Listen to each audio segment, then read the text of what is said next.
everyone. I hope you are in good health. In this 8th class chemistry video lesson, we are going to study about the discovery of electrons, protons and neutrons. Firstly, we will study about the discovery of electrons. The electrons were discovered by J.J. Thomson in 1897 when he was studying the properties of cathode rays. And the cathode rays were discovered by William Crookes when he was conducting the experiments to study conduction of electricity through gases in 1879.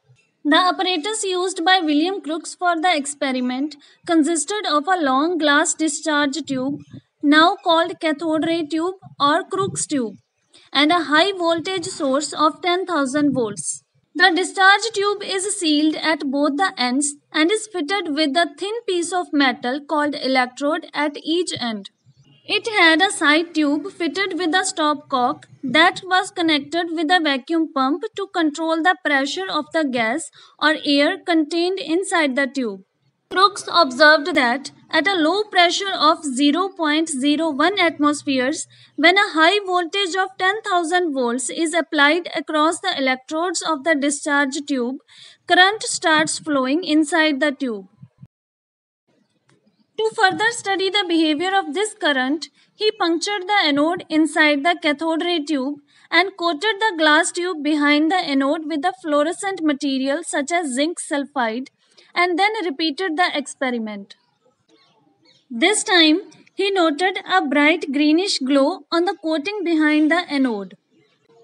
He found that the greenish glow on the glass walls is due to the hitting of some invisible rays that traveled in straight lines, which are emitted from negative terminal, that is cathode, and he named these rays as cathode rays. Some other facts about cathode rays were discovered in 1897 by J.J. Thomson and other scientists through a series of experiments. In one of his experiments, Thomson observed that if a paddle wheel is placed in the path of the cathode rays, the rays make the wheel to rotate. This implied that the cathode rays are made up of material particles that produced a mechanical effect. Thomson also observed that if a solid object is placed in the path of cathode rays, it produced a sharp shadow of the object. Therefore, he concluded that the cathode rays travel in a straight line. However, when he applied an electric field to the setup, the cathode rays deflected towards the positive plate of the electric field. He observed the same result on applying a magnetic field. From this, he concluded that the cathode rays consisted of negatively charged particles. Thomson called these negatively charged particles as corpuscles. Later, these were called electrons. The name electron was given by the Irish physicist George Johnstone Stoney. Through his experiments, Thomson also concluded that the properties of cathode rays do not depend upon the material of electrodes and the nature of gas present in the cathode ray tube. This led him to the conclusion that the electrons are the basic constituents of all the atoms. From the study of electrons, we got to know the following properties of electrons. Number one is that the electrons are negatively charged. An electron has a charge equal to 1.06 into 10 raised to power minus 19 coulombs. The mass of an electron is approximately equal to 1 over 1/837 of a hydrogen atom. Its actual mass was found to be equal to 9.1 into 10 raised to power minus 31 kilograms. It was known that an atom is electrically neutral. As the electrons present in the atom carry a negative charge, therefore, it was thought that there must be some particle in an atom which carries a positive charge to balance the negative charge. E. Goldstein discovered the presence of positively charged particles in an atom in 1886. Just like the discovery of cathode rays led to the discovery of electrons, the discovery of anode rays led to the discovery of the positive particles called protons. E. Goldstein conducted the experiment in the same way as J.J. Thomson did. He made the cathode perforated and filled the glass tube with air and passed a high voltage at a low pressure. He observed a faint red glow behind the cathode. He further found that the reddish glow was occurred due to the hitting of some rays that traveled in straight lines and passed through the perforated cathode. The rays were emitted from anode and he named these rays as anode rays. So Goldstein concluded that in addition to the already known cathode rays, there is another ray that travels in the opposite direction. Since these rays passed through the holes in the cathode, so he called them canal rays. He further found that anode rays consist of positively charged particles with the magnitude of charge equal to that of the electron and the mass equal to that of a hydrogen atom.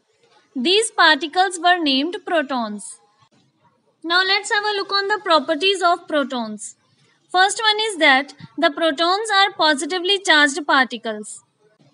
The charge on one proton is equal to 1.06 into 10 raised to power minus 19 coulombs. The mass of each proton is equal to a hydrogen atom. The mass of a proton was found to be equal to 1.67 into 10 raised to power minus 27 kilograms. Then before studying about the discovery of neutrons, you must have some knowledge of radioactivity. Radioactivity is the process of spontaneous emission of radiations by certain elements like uranium, radium, etc. The elements emitting such radiations are called radioactive elements. Commonly, three types of radiations are emitted by radioactive elements. These are alpha rays, beta rays, and gamma rays.